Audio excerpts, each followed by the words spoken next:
Today we're Las Vegas Holy Community, and our real focus is to create God's loving family here in Las Vegas, to create a community of families and our relationships filled with God's unconditional love. We're in a settlement age, so it's really the time that we take all the foundation of human history and establish God's love here in our relationships. So this is our community gathering. And our focus is how do we help elder and younger and everyone, new people and more experienced people, how can everyone come together and experience God's love as a family? So today is our fireside chat. And a fireside chat is especially a chance where we can inherit the experiences of our elder members. A lot of our elder members, they've had direct experience with true parents that younger members are never going to have the opportunity for those frontline experiences. So it's a chance for us to really listen and inherit stories as younger people look to build our faith. But also, I find it always rejuvenates even elder members because they hear the stories and they're like, yeah, that's why I joined. I remember those days. So it's going to be a lot of fun. Do we have the other mic? Great. So for today, we're especially going to share stories about our true father for Father's Day and our true parents. And this individual, he's been serving our community for a long time. It was pretty fun. He was supposed to come here for 100 days when he was 19. He's still here, never left. He worked in security at East Garden for a long time and had many personal experiences with true parents. So I'm very excited to welcome up for our fireside chat, Uncle Erwin Wachna. Please come on up.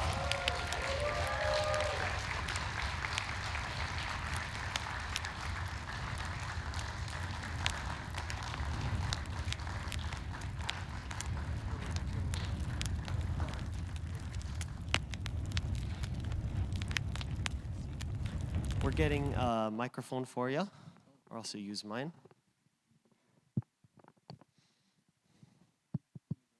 Let's see. When you talk, just make sure you go really close like this. Testing, everyone can hear me? Oh, closer. Everyone can hear me? I don't want to spit in the microphone. You know? Please spit. Lots of spit. If it's better the microphone gets the spit than the front row, so you want it to block your mouth like that. Okay, I get it. That was loud. Okay, so tell me a bit. How did you... We're good? I'm really loud now. He needs to be loud. I'm good. I'm loud naturally. People can hear me without a mic. Yeah. Okay, yes. Let's try again. Testing, 1, 2, 1, 2.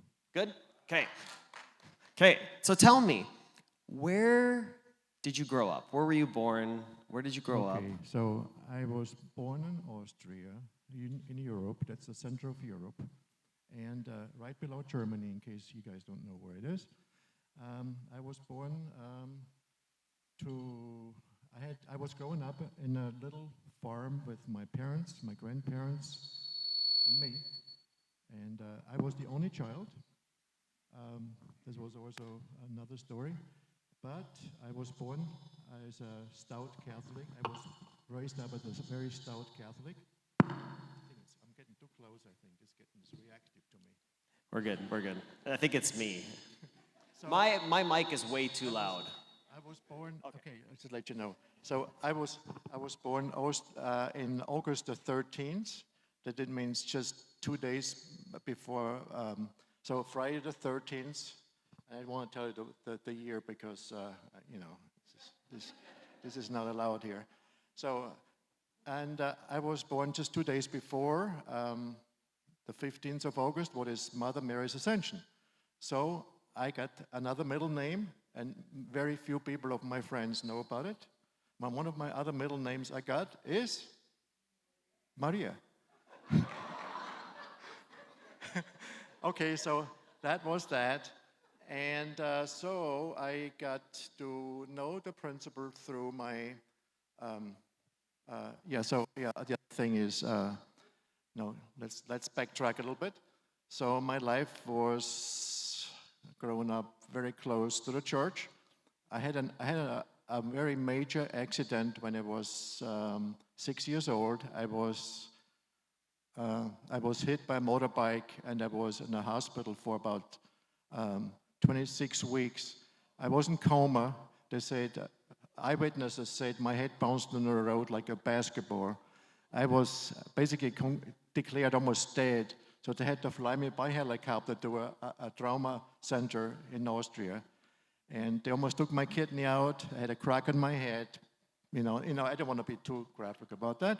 But anyway, basically, just to make a long story short, I had a near-death experience, and I don't want to tell you either. I don't want to tell you more about that either because it's too long. So, but other than that, I got my designation was always when I was born, since I was baptized Maria, that I was supposed to become a priest. So. Of course, that didn't write very well with me because I did not like priesthood. You can't get married. And I did not like, I mean, I like people, but it's just not my cup of tea or coffee. So anyway, then was it? Then I was, then you want to talk about when I joined? Yeah. How Yeah. were you introduced to So I would not listen to anyone, because the Catholic Church is the only church that saves. So just in case you guys don't know about that. So I was told by my mom, by my grandma, by my grandfather, don't listen to anyone. Anyone comes up to you, this is not to listen to about anything else but Catholicism. I didn't like Catholicism. One reason I didn't like it, I did not like how they depict Jesus on the cross. I didn't like that. So I was always looking for something else. One of my far relatives came up to me and talked to me about divine principle, and I was sold right away. And I thought, this is it for me. So, and then soon afterwards, I joined. In the beginning of '73, I joined. So I just pushed 50 years in the church. And I was asked by the leader in Austria at that time, Reverend Koch, to come to America to be a 100-day trainee in Belvedere. That's why the name Belvedere Training Center came about, in case you're wondering. So they had 100-day training sessions. I was the third group to come. So every European leader, and I think Asian leader at that time, and I don't know how many people were in Asia, but anyway, every nation sent 3 people, and I was one of the 3, and I was supposed to come back in 100 days. So at that time, I was 18 years old, and I could not get a visa because I was too young to get a visa. So my parents had to sign a consent form to the government that I come back, that I get a tourist visa. So they signed the form, and I said, don't worry, I'll be back in 100 days, and sure enough, of course, 100 days became 13 years because I was illegal for quite a long time. So I couldn't get a visa. But basically, I came here, I went to Belvedere right away, and I will show you pictures with the bus. I got picked up and everything. And True Father says, the first time I met Father in Belvedere Training Center. And he said, okay, no more 100-day training. I said, oh, really? Yeah, everyone joined the IWC. IWC stands for International One World Crusade. So that was like when everyone was, they had like teams come over, mostly from Europe. At that time, they only had 3. Were crossing America. I was going to every 3rd city, so we had 3 teams. And we were preparing for Father to give a speech. So we're out in the streets, witnessing people, having big posters on the vans, big signs and loudspeakers going through cities, proclaiming, Erwin is going to speak, it's called, what was it called? The Christianity in Crisis. Yes, I think I remember that, yeah. So anyway, here we are, and Father already knew it at that time, what was going on, and he really, sincerely wanted to save, at least America. He loved America so much. So that lasted for one year, but just for me personally, I did not like anything being in the IWC because I had to go witnessing. Can you believe that? I had to go fundraising, selling candles, flowers, you name it, candies. And I was not a good seller either, so I did not get a very good reputation. So when the time came, they were looking for recruits to come to East Garden. And I thought, man, no, I didn't say anything, but I was picked. I was picked. I was so happy. I was ecstatic. I was ecstatic, finally, you know. So anyway, so I thought, little did I know when I entered East Garden, this is going to be my home for the next 40 years. I had no idea. So here I am, 19 years old. I left my home when I was 15, right? And then I grew up pretty much in East Garden. My true parents were really my true parents because I got to know them for more than 30 years. So here I am, I know my parents, my birth parents for 15 years, and I knew like twice as long the true parents. Anyway, so I entered, that time I was 19, so what else is to say? There's a lot of things to say. Of course, I probably just always scratch the surfaces for everything. So your role primarily in East Garden was to be security. Yes, sir. So And- security was it, and we were warned many times. See, at that time it was a really a dangerous time. We were warned about Kim Il-sung, father's archenemy. Father was imprisoned in North Korea, as every one of you know, and at one point we heard he sent assassins to East Garden. So here we are, like just security people. We had no weapons. We had body armor. We had nightsticks, and that's about it, So if anyone would come to do something, some harm, we were going to be all in front, jumping in front probably to protect the man, and the lady. And so it's an intense time. I mean, that was a big threat. It could happen. And you're the security. You don't have a lot of armor, right? Yes. But what was your mindset? Like, Yeah, exactly. The mindset was we're sacrificing ourselves for true parents. This was everyone's mindset. Everyone who was there at that time we were really geared up for that. We were practicing karate. The karate teacher would come to East Garden. We're learning karate every day for 7 days a week. The karate was called Kyoko Shinkai Kan. So it was a full contact karate. All the Japanese members probably know about that. It's a full contact, and a lot of times we walk away with broken toes, broken ribs. One guy had a broken jaw, and black eyes, of course, is the order of the day. It's like that. and then besides security, you also got to drive for True Parents a lot. So that was much later. So I had this vision when I was in East Garden. I was just so happy. The life started for me there. Really. So I was just so happy. So I thought I watched this movie one time when I saw the servant. There was the king with his horse, but the servant would kneel down in front of the horse, and the king would step on the servant's back to climb on the horse, a white horse. And I thought, okay, I want to be that servant. So that's how it basically started. And this was always my vision. So I really believe for everyone, if you really vision something and you really you desire something, you have a pure heart, it will fall in place. Eventually you will get there. And God will guide you there in the right moment, the right time. Not the way you want it, but the way He wants it. So that's the way it is. So I came to this point around about 5, maybe 2 years in my life in East Garden. I was doing everything. I was working my way up from being a dog handler to doing guard duty. And then finally I got to travel with parents. I was just in cloud 9. I was ecstatic. So I could go to all those major places like Madison Square Garden. I didn't go, I'm sorry, scratch that. I didn't go to Madison Square Garden, I was too young. But I did go to Yankee Stadium, Washington Monument, all those major speeches.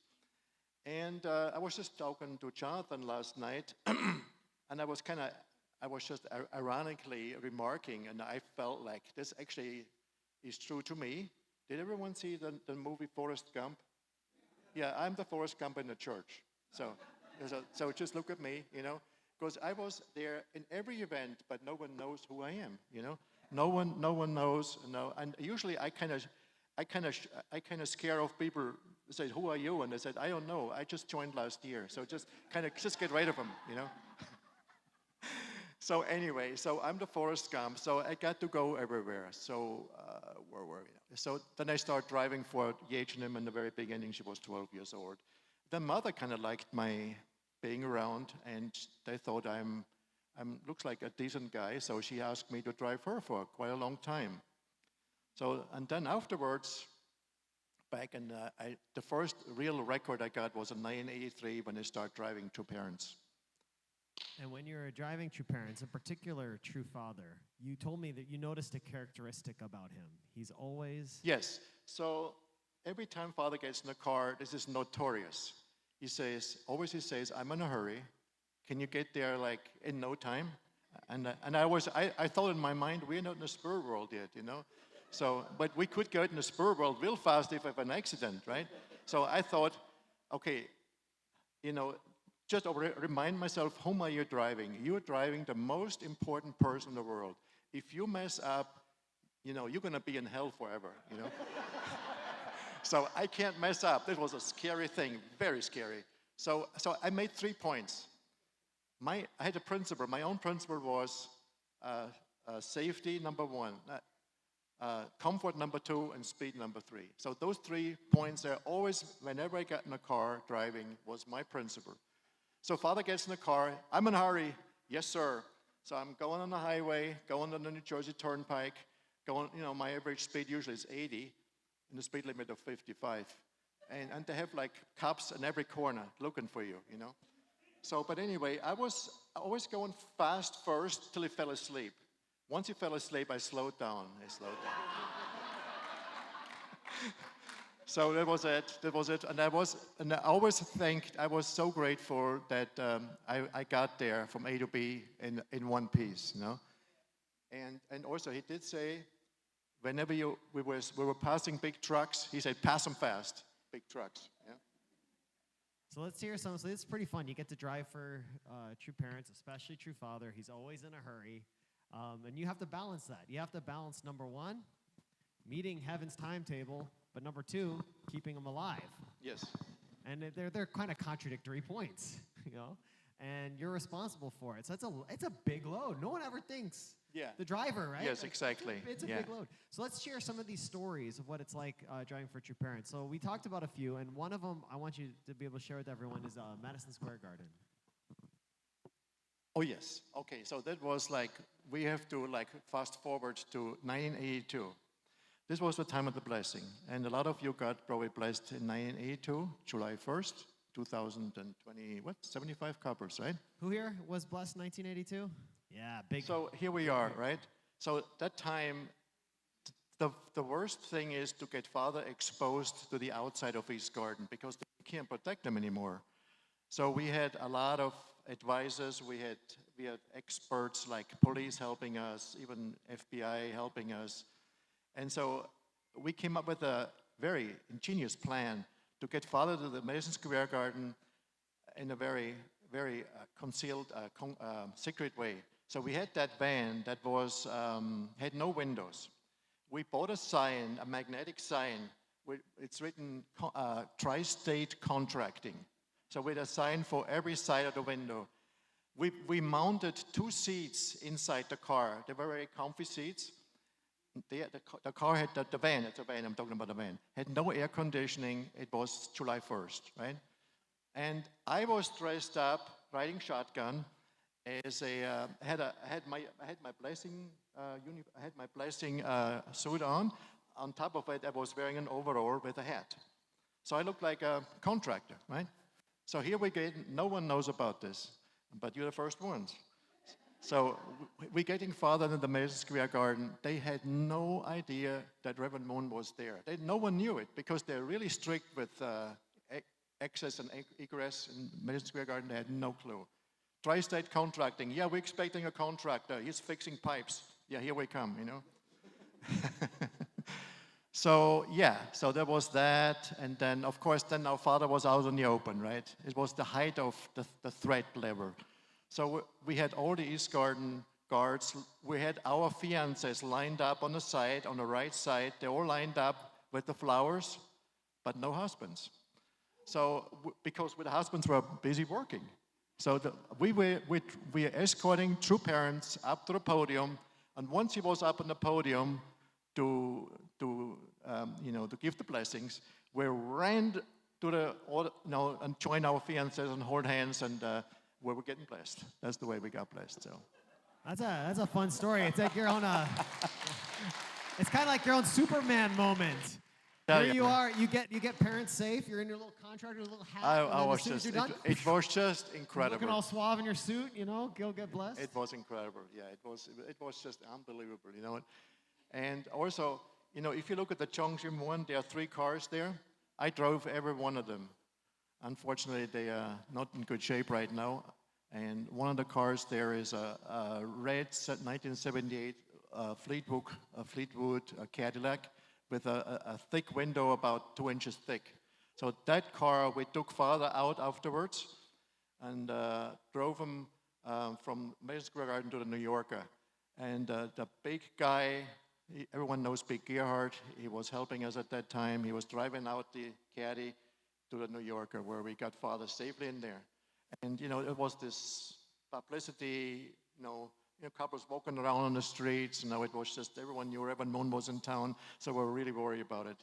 If somebody does something crazy, nowadays you never know. So that was the story at that time. So next. Another story we wanted to talk about was so there was a period in time where actually Reverend Moon, true father, had to go to prison. And it's known widely in the religious community. A lot of religious leaders came because they felt it was a very unjust imprisonment. And in fact, it was an attack on even religious freedom and religions. So all religious leaders got together to actually defend Reverend Moon during this time.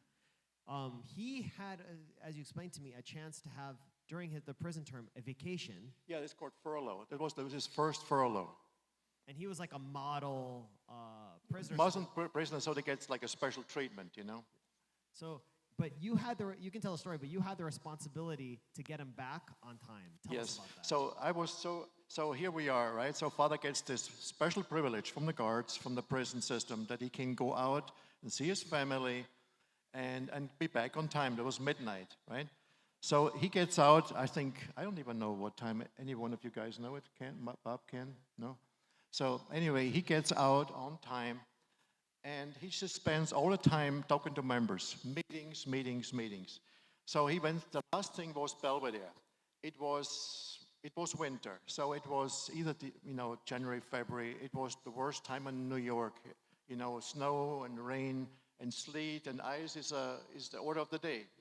So sure enough, it takes me like 40 minutes to go from East Garden to Danbury. It's about 40-minute drive when the road is clear.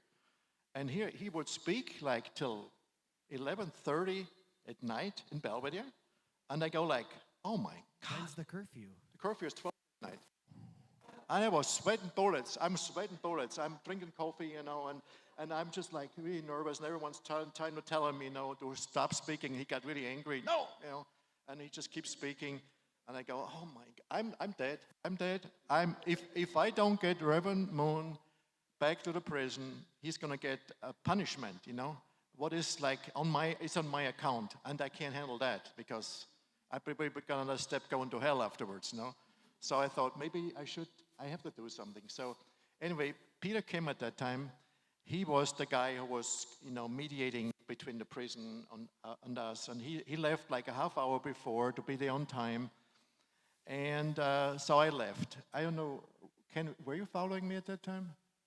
One of the guys was my, I have always a chase car, by the way. We always had a chase car. So either Ken or Steve or Mike, I don't know, I don't remember. But anyway, I thought, okay, let's go. So we're going there. I'm entering 684 North in New York, going from Westchester to Connecticut. It starts sleeting and raining. It was ice rain on the road. And the traffic was a parking lot. I swear to God. I thought, oh my God. I can't fly. What can I do? So I was driving on the shoulder. I passed everyone. I was just driving on the shoulder. I just kept driving. Everyone was blowing the horn at me. Trucks trying to push me off the road. They got so mad, blowing the horn. I just kept going, I was going around the trucks, and I arrived at just a little bit after midnight. So it was okay. He didn't get any punishment. Everything was fine. And I was really sweating bullets. I must have lost 10 pounds. I was so nervous. That's a story, right? That's like out of a movie. I think eventually they might have a movie from all the security guards because it's like an action movie. Dun, dun, dun. The clock is ticking, you know? Yeah, it dun, is. dun, dun. All of a sudden there's no one moving on the highway. What do we do? Clock is ticking. Just drive on. Forget this. I feel like that's every action movie has that scene. Yes. Just drive on the side. Probably has half the car up Yes. on a rail and just. Yeah, it is exactly what it was. Exactly that's how it was. It was scary. And also, the thing about it might slide, you know. There was not much salt and sand on the road. And I was driving, another secret, I was driving an armored Mercedes-Benz. So that car, an armored car. So that car, I mean, if I slide with that car, I mean, I slide good, you know. I just, once you slide, you know. And I have winter tires, but that's about it, you know. And just to like put it in perspective, right? Like now it makes sense. Well, Trevor's like, go, go, go. But if there was an accident and something happened to him, who's responsible? Yeah. Yeah. That's a lot of pressure. So I really felt, just at the time when I had the accident, I really felt like after I declined priesthood, this was my destiny, you know, this was my destiny. And I really felt at that time, I always had some guiding hand. There was always somebody watching after me and make sure, you know, like leave at that time, go that way, go there. So I was, in a way, very fortunate. So always, even up to this day, I had a guiding hand all the time. So I was lucky. And then you were telling me also, like, Father could be very picky. And, like, for instance, if there's something he didn't like in the car, he would talk to you about that. Yes, so there was one car. It was his 80th birthday present. It was a Mercedes-Benz. And so when he was getting older, he was 80 years old, right? He wanted to see the world. He doesn't want to sit in the back seat. And he can't see out. And the Mercedes-Benz we had at that time had this huge headrest. The headrest was like 1 foot by 1 foot, and he couldn't see out. So he was trying to pull off the headrest by his own arms. He was trying to yank on it, you know. And it was a motorized headrest, so that you couldn't come off, right? So I told him, you know, Father, look, it is against the law. I mean, if anyone sits in the front seat and we get rear-ended, that person who sits in the front seat, they're going to get a neck problem, a serious neck problem, you know, might break his neck. And then I finally got him out of, you know, pulling the headrest off. So he kind of conceded afterwards. So you have your moment where you got to convince your father. He's very sensitive also. You know, one time I heard a noise in the car. Actually, the caddy over there. I heard this little ticking noise. He said, "What's that noise?" I said, "Wow, how does he know that?" And he always asks me, "It's the first time you hear that?" "Yes, Father." So I mean, he's very sensitive for things like that. And and you're sharing with me also, like, one thing about true parents both is that everything's a condition. There's nothing that they just do half-heartedly. So fishing, going to rallies, everything is a condition of how can we help humanity to move forward. And so this one's a little more of a serious topic, but it really just shows kind of True Father's heart, and you were right there in the thick of it. And that has to do with this. Forrest Gump. That's right. That has to do with the speaking tour you told me about. In Korea. Yeah. So we were in Korea in 1983. It was a 7-city, or I think 8 cities speaking tour in Korea. And it was 1983. It was the end of, I think it was December. So we go into all those major cities. And the last city was Gwangju in Jeollanam-do. And I was warned by a spiritualist. They said, "Be careful, this is a dangerous place." Because Gwangju has been a city of riots. There's this tug of war between the east side and the west side of Korea, and all the presidents come from the west side, and so there was like a big riot, and there was a lot of people got killed in that riot. So it was a tumultuous place, and I felt right away it's dangerous because people trying to get in, they were trying to break through the doors, and it was just dangerous. Anyway, the speech was over. We drove back straight from Gwangju to Seoul. It's like about 5 hours speech, right? 5-hour drive, I think. Yeah, something like that. And so we're driving. We always driving like crazy, man. We had always a lead car. The main car was driven by Mr. Dongha Park, and the chase car and another few cars. And we were running every truck off the road. We're just like crazy. People had this. It's just another story. But anyway, we arrived in Seoul. And everyone was there in Hanamdong. That was his residence at that time. And we were there, and a lot of people were there. They applauding, Father, congratulations, the speech is over, success, success, success. And then we had a birthday celebration. It was Onjinim's birthday. And then everyone was going in there, happy birthday, da da, blah, blah, blah. And then Father announced that Hongjinim had the accident in New York, and it didn't look good. They were operating on his brain, and it looked very grave, from that moment. And everyone, the moment this was announced, everyone was very serious and quiet, and people started crying. And Father never showed emotion, He just didn't show emotion. We drove back we flew back to the US right away after that. And yours truly, that's when I have the real first concrete record I was driving was in 1983. We drove straight from the airport to the St. Francis Hospital in Poughkeepsie. That's where Hongjinim was. And I saw him. He didn't look good, Pipes are always, sticking out from his mouth, from his ears. And, it was just plugged in, It wasn't a respirator, right? So it didn't look good. So we went there a few times, and then it was God's Day. And then we went there next day we went back, and the doctor said, look, Reverend Moon, there's no hope for your son. He's not going to make it. And even if he's going to make it, he's going to be a vegetable for the rest of his life. So, he said, okay, let's gather some people in a side room. It was like a little waiting room. So I was there, one Japanese brother was there, one American brother was there, and me. So Father says, what's your nationality? And I said, I'm Austrian. He said, no, you're German. I said, what? So it's like, okay, well, you say so, Because he's talking about the three providential nations, right? The US and Korea and America and Japan, So everyone was connected. So Germany was in there as the archangel nation, right? So, okay. So we had to raise our right hand, and he was praying. And then he said to the doctors, okay, now you pull the plug. There's a story. And you can see my name in the Korean history books. So I thought I was dreaming, but it was actually Forrest Gump in action. And just to really show, at this point, when Father knows something's going to happen to his son, it's known in our faith community that actually it was a very dangerous and important speaking tour. And Hongjinim always had a heart to protect true parents. He would test the security even. Yes. How ready are you to protect? Yes, many times we get accosted at nighttime.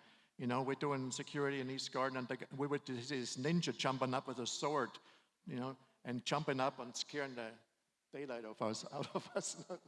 So yeah, it's really known that accident was actually a condition to protect our true parents while they're in a very dangerous part of the speaking tour. But what was interesting of hearing his story was that much, especially true father, always was setting conditions that even knowing something very grave is happening with his son, they celebrated the birthday. And then afterward, he found out he never showed emotion or cried. And he said, because if I cry and show personal emotion, Satan could invade. Yes. What I was doing. It was a really emotional time. Everyone was crying. And then they flew his body to Belvedere, and he was laying in state there. I had no more water left in my body. I was crying so much, except him. Yeah. That much, the heart always to set conditions and serve the world. So you drove True Parents a long time. Yeah. You had an incredible job, which is number one, fast, get there, now, quick, pass the truck. We're not going quick enough, but you have to keep them safe. Did you ever get in an accident? Never.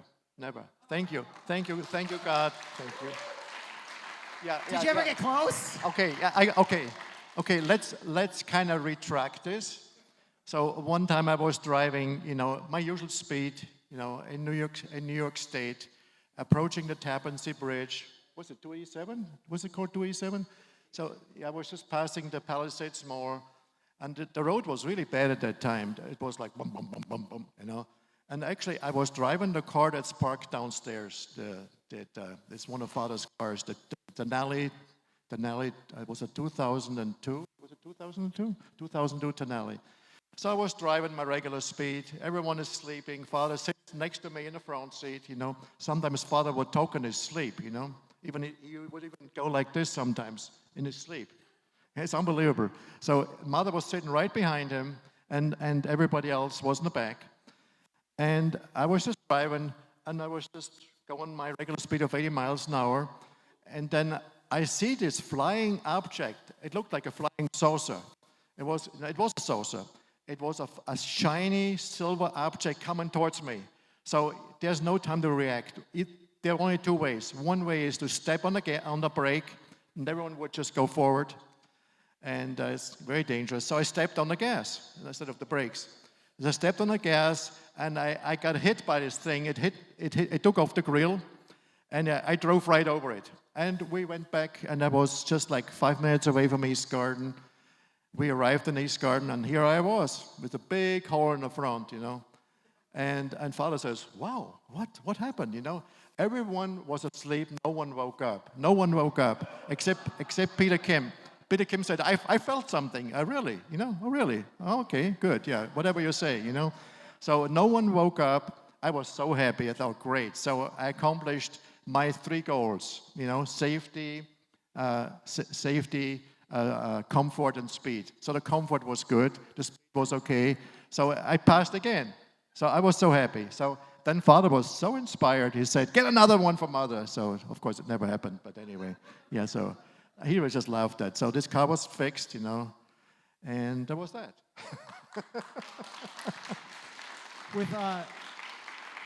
With True Mother, you have a claim to fame that nobody knows about. Yes. So this is a lot of our security members. They're always in the background.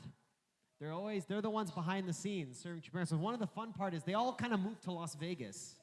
This is kind of like their retirement. Yes. Kind of circle. But one of the things when they come up here, you get to brag. Thank you, Las Vegas. Yeah.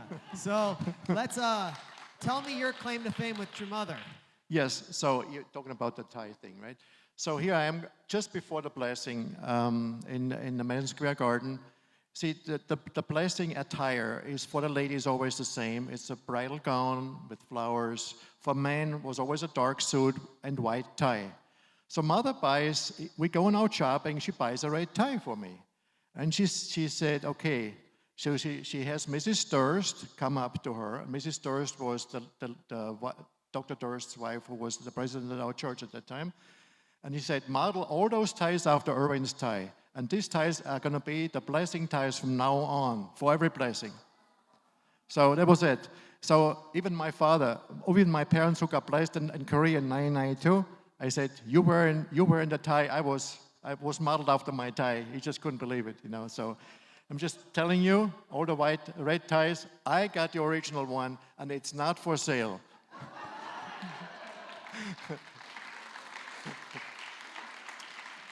So you yourself got blessed, and you yourself are a father. And so you have how many kids? Oh, yes. So I have 2 girls. One is got blessed in 2004 in East Garden. She lives in Vienna, in Austria. Actually, she is watching right now. And the other one lives in Seattle with her husband. Wonderful. So we have some pictures that you prepared. Oh, yeah, yeah. He actually prepared a lot of pictures, and I was like, oh, I don't know. Usually no one in a Fireside chat has this many pictures, but eventually we're just like, okay, let's just show all of them. So we'll go kind of quick, but we have some pictures to show. Yeah, I've literally thousands of pictures. Well, okay, I'm exaggerating, hundreds of pictures. So here we are. Yeah. I can see myself. Okay, so this is the bus I was picked up from New York in September 13. 1973. Yeah, it's obvious. It's pretty obvious when you're at the airport. Wow, which car's mine? Okay. Here's IWC time for me. I'm in the way background with all the hair and my. With the green? No, all the way in the back. Straight back. The last one in the back. It doesn't matter. Just keep on. You're always in the back. Just keep moving. Yeah, I know. No wonder they picked you for security. I know. I tell you, man. I'm so humble. Okay, so when I came to East Garden, I was 19 years old, Mother was 31 years old, and Father was 56 years old. Anyone here 31 years old? Hey, we got someone. Yeah, there you go. So, okay. There's just a few personal pictures, and of course, then I mean, just keep going. This is just, it goes, no, this is me with the kendo stick there, that's me. We had kendo practice too, a little bit. And this is me with the Bowsers. I was a dog handler for a couple of years. This is me with the hair, by the way. This is me with Chin Yonjin. No, I forgot. Anyway, whatever. Just keep moving. This is me in the hospital with one of the children. I'm not sure, but it could be Kwanjinim, one of those children. Kent, you know which one? No, we don't know. And this is, the prophet Nostradamus. So he wrote a book about us. No, not about us. He just wrote a journal book, and there was one page in there about our church, and he published that on this book right there. It says Reverend Moon with some of America's most famous, clergy, and was Mike McDavid and me on a page. So Mike, you are one of the most famous clergy, man. Yeah, I didn't know. Yeah, so father, my father saw it. We show it to him. He says, "That's true. And so, oh, thank you. And another feather on my hat, So I thought that's great. Okay, so that's Daimonim, by the way. Okay, moving. You had a lot of hair, by the way. Yeah, no, this is, I won't tell you how the hair came off, but anyway, that's what happened. This is me, mother pregnant with Jongjanim in Florida. And this is me somewhere carrying some cushions for a Holy Rock. Me driving. Me arriving with parents, of course. Me. It wasn't me. This is our chance to brag, man. What's this picture? This was strapping father in to the GMC. I know Ken has a lot of experiences like that, strapping father in. And the same car that's parked downstairs. This is me, yours truly. This is Miami Beach. I mean, a lot of pictures. And this, okay, so now this was a special picture for me because this was the last picture we took in Gloucester. This actually was Provincetown. This was the main fishing place Father used to go to. And Father was so determined to make a condition to feed the world. That was his main thing. That's why wherever he went, he wanted to go fish. He wanted to fish, and he was researching ways to grind the bone, the fish bone, to make fish meal. So no one has to starve. No more homeless people. Everyone can eat, right? That was his main thing. And I'm a mountain person. The ocean was for me a nightmare, And I had to always cut the fish that was like 3 days old. I had to throw it in the water, and I was feeding the fish with my own self too, just to let you know. So I was sick as a dog, So anyway, here I am. I'm just there. I'm the one on the last, on the end. And first one was Steve. Second was Daikon, Father Mike McDavid, another brother, Mario. His name is Mario, and then me.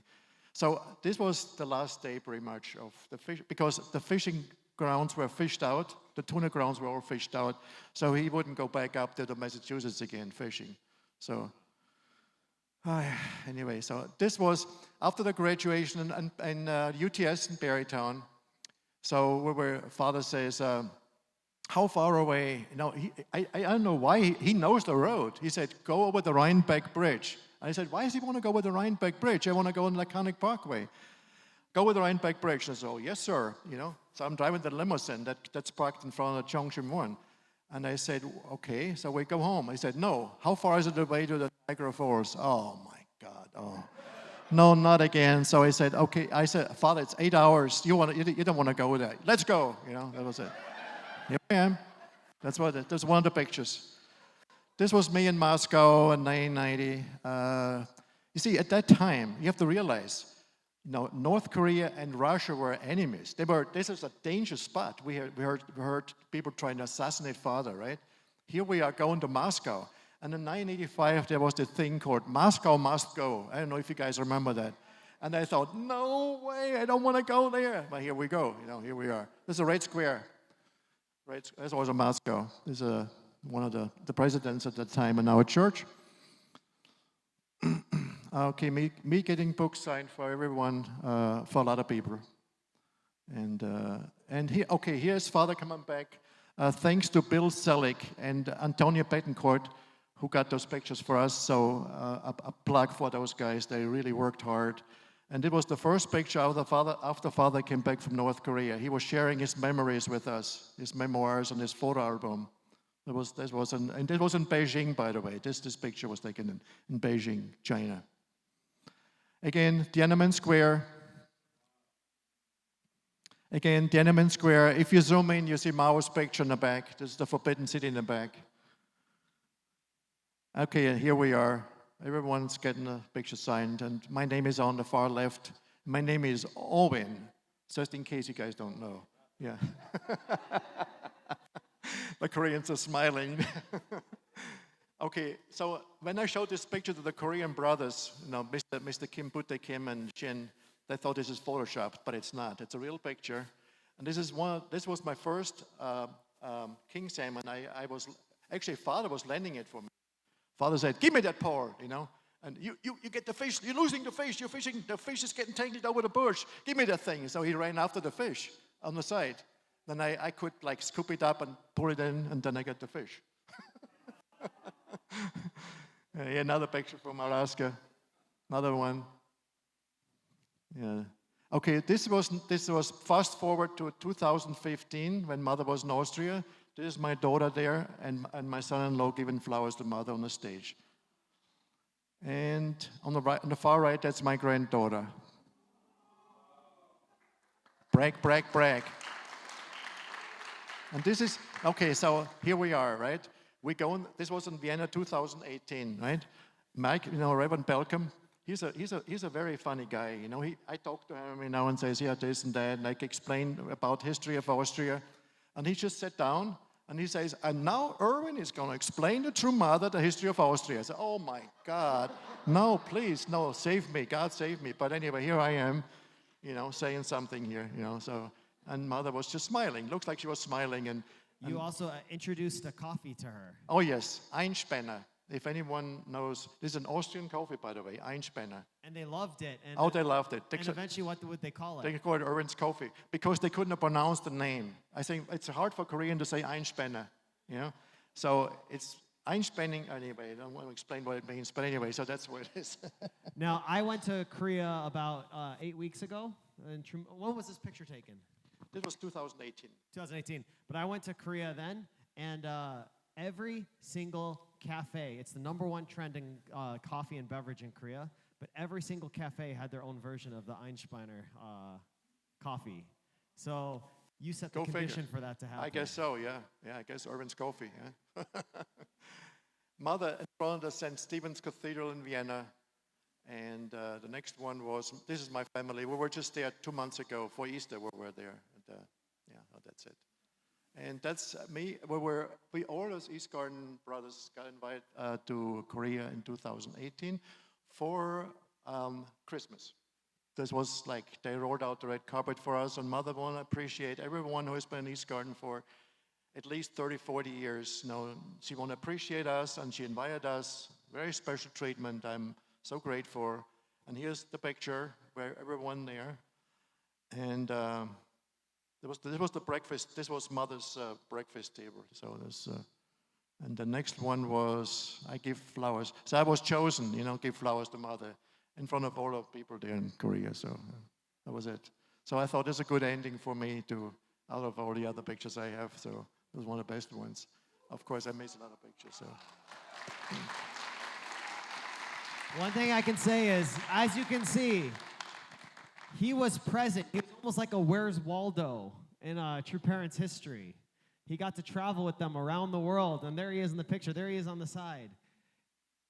All of our these pioneers who did security with True Parents, now they work a lot at IPEC doing security. Last night, I just met him.